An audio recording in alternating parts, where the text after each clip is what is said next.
네, 안녕하십니까. 이상민 작가입니다. 오늘도 책 쓰기에 대한 이야기를 이어가도록 하겠습니다. 자, 책 쓰기. 자, 쓰고 싶은 책과 인기 있는 책이 있는데요. 여러분들이 이제 어떤 책을 써야 될 것인가? 사실은 참 딜레마입니다. 쓰고 싶은 책을 써야 될 것인가? 아니면은, 소위 인기가 있는, 소위 시장에서 팔릴 수 있는 책을 쓸 것인가에 대한 고민이 있죠. 어, 가장 좋은 것은 여러분들이 쓰고 싶은 책과 인기 있는 책이 일치할 때 이것이 가장 좋은 것입니다. 그죠? 그래서 쓰고 싶은 책을 썼는데 인기도 있다. 이런 거지. 근데 이 쓰고 싶은 책이라고 하는 것은 사실 굉장히 중요한 거예요. 왜냐하면 여러분들의 가슴의 온도가 그대로 실리는 것이거든. 그래서 여러분들 가슴의 온도가 그대로 실리는 것이야. 그리고 쓰고 싶은 책을 써야 여러분들이 신들린 듯이 책을 쓸 수 있단 말이죠. 그래서 굉장히 재밌고 굉장히 신나게 이렇게 책을 쓸 수 있는 거예요. 그래서 사실은 뭐 이 책이라고 하는 것이 억지로는 안 되거든. 책을 쓸 때 재미가 있어야 되고 즐거워야 되거든, 사실. 인생이라고 하는 것이 이 재미와 즐거움을 빼고 어떻게 논할 수 있겠습니까? 그죠? 항상 이 재미가 있고 즐거워야 되거든. 억지로는 안 되거든. 우리가 이제 뭐 사업을 하든 직장 생활을 하든 책을 쓰든 뭘 하든 간에 억지로는 안 되는 거거든. 굉장히 이 우리가 기본적인 생활 자체가 루틴이 반복되고 그리고 이렇게 열심히 살아가는 것이지만은 기본적으로 그런 것이지만 그 속에서도 우리가 뭐다 즐거움이라든지 이런 것이 반드시 필요하거든. 이런 것이 없으면 오랫동안 이걸 못 하거든. 그래서 즐거움이 중요한데 근데 어, 책이라고 하는 것은 사실 기본적으로 내 혼자 볼 게 아니기 때문에 일기장이 아니기 때문에 다른 사람들이 볼 수 있도록 구조를 만들어 줘야 돼요. 그런 점에서 볼 때는 시장에서 팔릴 수 있는 소위 인기가 있는 그런 어떤 주제의 책을 쓰고 그 안에서 자기 이야기를 하는 게 사실은 맞아요. 그러니까 이 직장 생활의 메커니즘과 동일한 거지. 예. 직장에 가가지고 내가 하고 싶은 일만 하는 거 아니잖아요. 직장 가면 어떻게 합니까? 사장님이 시키는 일이 최우선이죠. 회사의 방침이 우선이지. 내가 하고 싶은 걸 내 마음대로 하는 게 아니지. 예를 들어서 마케팅 업무를 하러 들어갔다 이 말이야. 그러면 내가 하고 싶은 일은 뭐다? 마케팅 리서치하고 그 다음에 공부해가지고 보고 쓰고 이런 거단 말이야. 근데 실제로 그런 게 아니거든. 해보면은 마케팅 업무 실무에 들어가 보면은 잡무가 50% 이상이거든. 잡무가. 소위 노가다 마케팅이 많단 말이죠. 그런 것도 많단 말이야. 뭐 대기업이라고 해서 다를 게 아니지 사실. 만만치 않단 말이지. 그리고 실제 공부해서 대응하는 것이 아니라 실제 상황이 주어지면 즉시 대응을 해줘야 되고 즉시 대응, 즉 다시 말해서 공부를 해가지고 치고 들어가는 것이 아니라 그때그때마다 필요한 지식들을 선별적으로 뽑아가지고 즉각적으로 대응해가지고 결과를 바로바로 내주면서 가야 되고 하는 게 중요하단 말이지. 네. 그렇기 때문에 실제 내가 이렇게 일을 해보면은 뭐다? 이게 안 맞는 거지 이게. 내 생각하고 안 맞는 거지. 내가 이렇게 막 이런 걸 하고 싶다고 해도 회사에서 원하는 게 다르니까 핀트가 안 맞는 거지. 그런 것들을 여러분들이 이제 맞춰가야 되잖아요. 회사가 주어진 하라고 하는 일을 하고 그 안에서 여러분들 자기 개발을 하고. 피터 드러크는 그래서 뭐라고 했습니까? 어, 회사의 어떤 요구를 만족시키면서 그 안에서 어떤 자기 개발을 해야 된다 이런 이야기를 피터 드러크가 한 바가 있죠. 이 책도 마찬가지입니다. 기본적으로 베스트셀러가 될 수 있는 구조 안에서 이 안에서 자기의 어떤 색깔을 추구하는 게 맞죠. 그래서 사실은 자기 색깔만 너무 추구하면 책 판매는 좀 뒷전으로 생각해야 됩니다. 안 될 거기 때문에 안 돼요. 책 판매가. 그래서 사실은 이제 정말 이 책이 좋은데 1세도 안 나갔다 이런 것들이 사실은 따지고 보면은 저자의 어떤 색깔을 너무나 강하게 추구했다. 소위 주관적 색채가 너무나 강했다 이렇게 볼 수 있는 것입니다. 이러면은 이제 좀 결과가 잘 안 나올 수 있다 이런 거지. 결과가 잘 안 나올 수 있다. 그래서 이 책이라고 하는 것은 기본적으로 뭐냐면은 대한민국 대중의 의식 수준만큼만 이 수준이 바로 베스트셀러를 결정하는 거예요. 책을 많이 사보는 사람들이 베스트셀러를 만들어. 많다. 대중입니다. 대중. 대한민국 대중의 뭐다? 생각 수준, 생각의 어떤 높이, 눈높이 뭐 이런 것들. 그리고 대중들의 감성 코드 이런 것들이 베스트셀러를 결정짓는 결정타다 이렇게 볼 수 있는 거죠. 그래서 그런 부분에서의 코드 그런 부분에서의 눈높이 이런 것들을 만족시켜야만 책이 잘 된다는 겁니다. 그런 부분에서 여러분들이 여러 가지 고민들을 해봐야 되는 거죠. 해봐야 되는 겁니다. 사실은 대중들의 코드와 자기의 코드, 소위 DNA, 소위 감성 코드 이런 것이 일치한다고 했을 때는 베스트셀러 되기가 굉장히 유리하죠. 유리하죠. 그래서 사실은 그런 분들은 베스트셀러 되기 유리해요. 근데 뭐 너무 진지한 이야기 하기 좋아하고 뭐 이러면은 베스트셀러 되기가 만만치는 않다 이 말이죠. 만만치는 않다 이 말이죠. 그리고 자기만의 색깔이 뚜렷해가지고 특정 색깔을 추구하면은 안 된다 이거지. 잘 안 된다 이지 색깔이.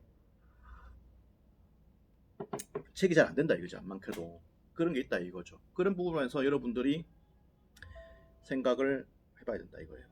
해봐야 된다 이거예요. 왜냐면 또 실컷 해놓고 결과 안 나오면 열받으니까.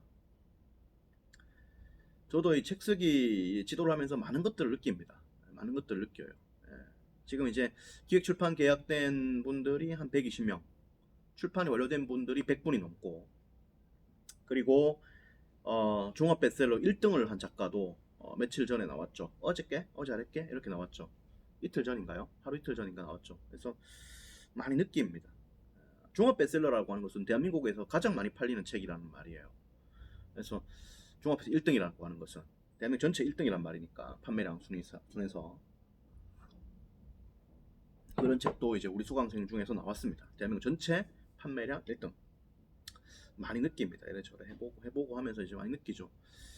객관적으로 이제 혼자서 장난치는 거 아니고 대한민국 전체를 들었다 놨다 하는 이 결과들을 만들어내면서 실전 경험을 통해서 이제 책 쓰기에 대한 어떤 통찰을 이렇게 가지게 되는 것이다 이런 것인데, 이제 저도 이제 한 10년 정도 이렇게 전업 작가를 하면서 이렇게 쭉 책을 써오고 그러면서 이제 이게 사실 직장 생활을 하면서 10년 동안 쓴 사람하고는 차원이 다릅니다. 이 전업 작가는. 왜냐면은 직장 생활 해봐야 뭐 하루 3시간 정도 책 쓰는 거고, 전업 작가는 하루에 뭐 8시간, 10시간씩 이렇게 책을 하는 거기 때문에 단순 비교로 받았을 때 똑같은 10년 차라 하더라도 33배 이상의 차이가 나게 돼요.